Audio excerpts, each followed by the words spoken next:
Continuando con el ciclo de entrevistas que forma parte del proyecto Hablamos de Europa, hoy tenemos con nosotros a Rodrigo Ballester, que es director del Centro de Estudios Europeos del Matías Corvinus Collegium en Budapest, Hungría, y exfuncionario europeo. Ha trabajado durante 16 años en instituciones como el Parlamento o la Comisión y además es colaborador habitual en distintos medios de comunicación. Muchas gracias, Rodrigo, por estar con nosotros. Muchas gracias, el gusto es mío. La primera pregunta que quería hacerle tiene que ver con el dilema entre la ampliación y la profundización. ¿Usted cree que existe este dilema en el seno de la Unión Europea? Y si es así, ¿de qué manera se puede resolver la contradicción?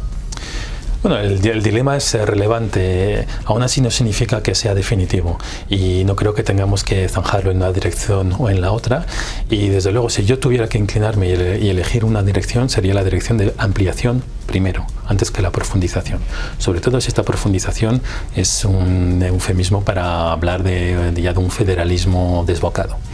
No creo que eso sería la mejor solución. Y luego, es verdad que uno de los argumentos es que si nos cuesta a veces entendernos siendo 27, ¿cómo vamos a entendernos siendo 37? Bueno, la inmensa mayoría de las decisiones en la Unión Europea, sobre todo las más técnicas, se toman con bastante facilidad. Y entonces, y luego otra solución que ya había propuesto el antiguo primer ministro polaco, por cierto, en su conferencia en Heidelberg, es que quizás sería más fácil ponerse de acuerdo si la Unión Europea tuviera menos competencias.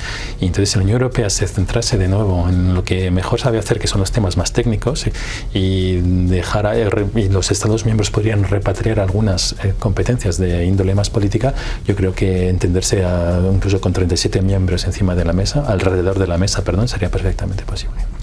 Ha hecho referencia a la dificultad de ponerse de acuerdo siendo todavía más miembros en un posible escenario de ampliación. En ese caso, hablamos del tema de la unanimidad. ¿Cómo cree usted que debería la Unión Europea de enfocar este problema? ¿Cree que la unanimidad en el seno del Consejo es pertinente? ¿Cree que, llegado el caso, podría todavía agravar más las tensiones entre los Estados? ¿Cómo ve esta cuestión? No, yo creo que lo que tenemos que hacer a toda costa es preservar la unanimidad e incluso a veces extenderla. Recuerdo que la unanimidad es la excepción, no la regla. Una Unión Europea que está regida solo por unanimidad será una Unión Europea que no funcionaría bien. Pero tenerla como excepción, para que cada Estado miembro pueda tener sus líneas rojas, cuando es un interés nacional que solo ellos tienen y no los demás, me parece absolutamente deseable, incluso me parece un mecanismo muy sano para el buen entendimiento de todos los países. Les doy un ejemplo. Hoy la unanimidad se utiliza mucho en relaciones exteriores. Imagínese que no hay unanimidad y que sobre un tema que atañe a América Latina, España está puesta en minoría. Un tema que es casi irrelevante para países del norte como Suecia, Finlandia, países del este también, de repente votan y el país para el que tiene realmente intereses vitales en este tema está puesto en minoría. ¿Eso es bueno o es malo para la Unión Europea? ¿Eso va a hacer que la Unión Europea sea más popular en España, sí o no? Pues con esto se lo podemos aplicar a los Balcanes para los países de Europa Central. Podemos aplicarlo a África para Francia, a Túnez para Italia, por ejemplo, o a muchos otros temas. Entonces yo creo que la unanimidad, al contrario, es un garante del buen entendimiento entre los Estados miembros y me parecería muy, muy peligroso desprenderse de ella.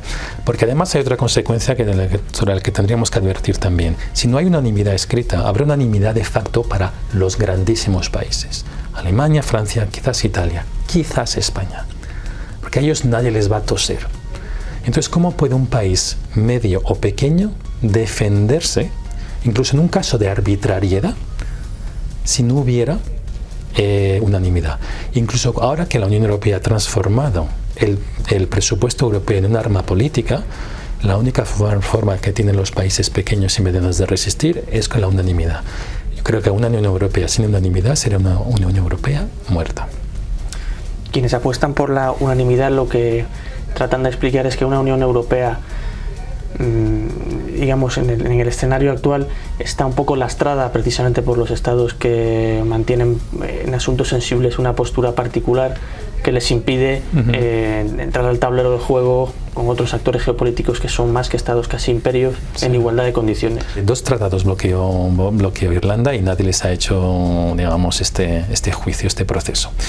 Y aún así es verdad que, mire, esto ha impedido a la Unión Europea, la unanimidad, adoptar no sé cuántos paquetes de sanciones contra contra Rusia en la guerra que ellos mismos están librando a Ucrania? No. Entonces, al final, si una decisión tiene que tomarse con 1 o 2 meses más, la unanimidad es un precio que vale la pena pagar. Entonces, no nos precipitemos. Yo creo que es importante que sí aceptar que a veces los tiempos de la política son más lentos y mejor tener una decisión consensuada que tarde 1 o 2 meses más en ocurrir, con una decisión precipitada, poniendo a 1, 2, 3 o 4 países en minoría en asuntos que son absolutamente cruciales para todos, unánimemente cruciales. Se ha hablado mucho últimamente de la autonomía estratégica europea. ¿Usted cree que la Unión Europea debe convertirse en un actor geopolítico? A la Unión Europea yo creo que no le va a quedar más remedio que hacerlo. Por eso vi con buenos ojos cuando Macron puso este tema sobre la mesa. Por una cosa es hablar de ese tema, otra cosa es ponerlo en práctica.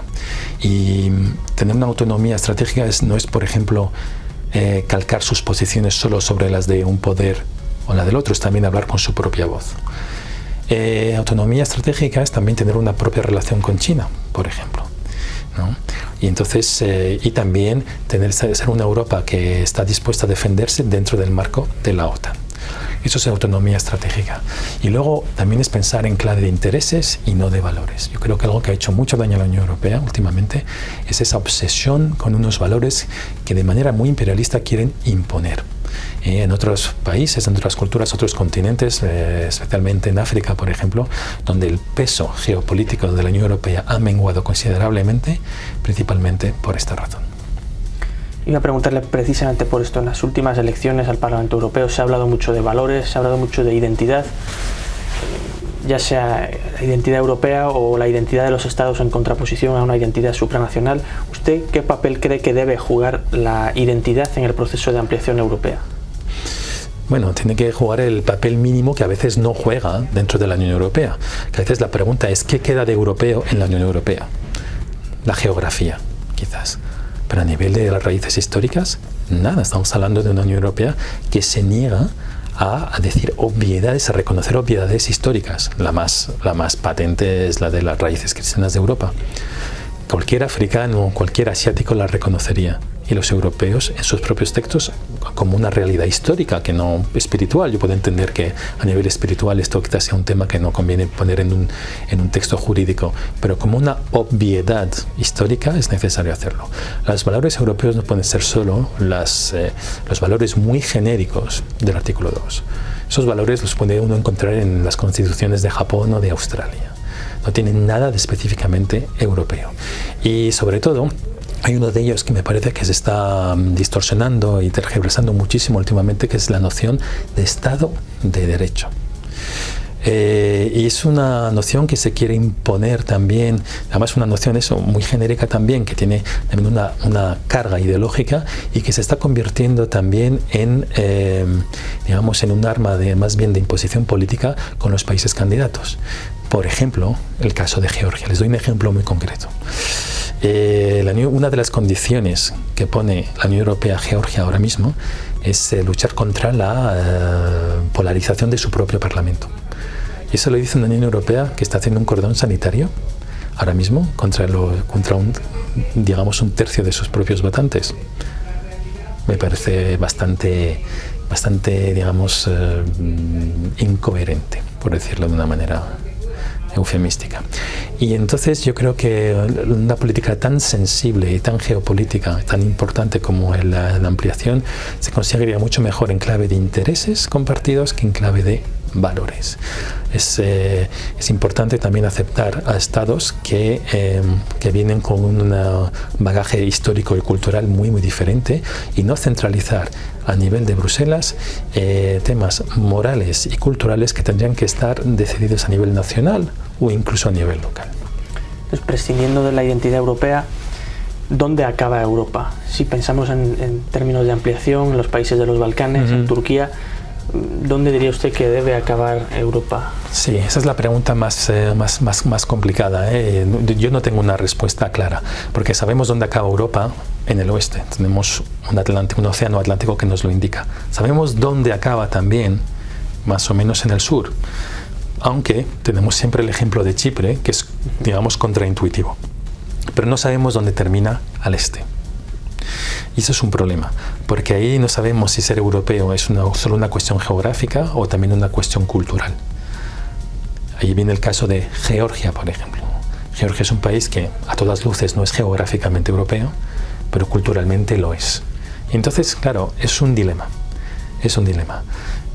Yo personalmente pienso que una Unión Europea geopolítica tendría también que estar abierta a países que tienen con las características de Georgia, por ejemplo. Pero reconozco que también esto será una decisión que será muy difícil de hacer entender a los electorados de Europa Occidental. ¿Quién le puede explicar hoy a un elector holandés, incluso un elector de muy buena fe, que Georgia tendría que formar parte de la Unión Europea? Es una cuestión que necesita muchísima pedagogía, pero que quizás se pueda resolver una vez más en clave de intereses más que en clave de valores. Y por ir terminando, podría hacer una mención particular al caso de Ucrania, tanto a si considera que es pertinente o no que entre en la Unión Europea, como si lo ve posible o no. Bueno, eso es una cuestión para la que se necesita una bola de cristal. Pero lo que sí es cierto es que antes de la guerra en Ucrania, la política de ampliación europea era una política zombie, en coma cerebral. Nadie la quería.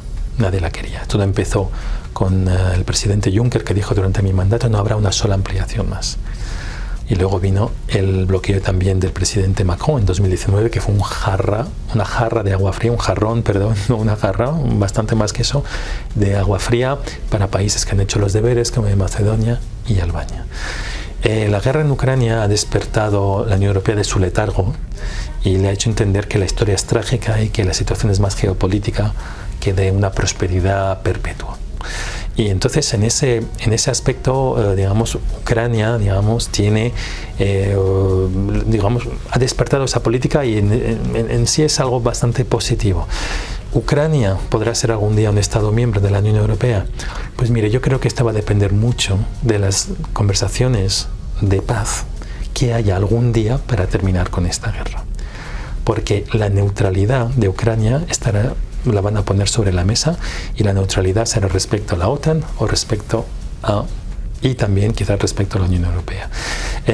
También tenemos que escuchar la voluntad de los ucranianos, y bueno, y luego también que si un día Ucrania se convierte en Estado miembro de la Unión Europea, que las cosas estén muy claras, no podrá hacerse sin que todos los otros estados candidatos también lo sean. Al menos, como muy poco, como mínimo minimorum, los estados de los Balcanes occidentales. Si decimos a estados que han estado esperando décadas que Ucrania va a entrar antes que ellos, yo creo que les vamos a perder para siempre. Así que necesitamos ahí una decisión global. Ucrania solo, no. Ucrania con los Balcanes occidentales me parece una buena opción, pero aún así no nos olvidemos que no será solo una decisión de los propios ucranianos o de los balcánicos. El proceso de ampliación se decide por unanimidad, muchas veces con referéndums y con decisiones de los parlamentos nacionales, y el ángulo muerto de toda esta pregunta es qué van a pensar las opiniones públicas de tantos países de Europa Occidental que no quieren que la Unión Europea vaya más allá de las fronteras que tiene ahora. Hasta aquí esta segunda entrevista, que forma parte del proyecto Hablamos de Europa, en el que abordamos el proceso de ampliación europea. Muchas gracias, Rodrigo, por haber aceptado nuestra invitación y estar aquí. Muchas gracias a vosotros.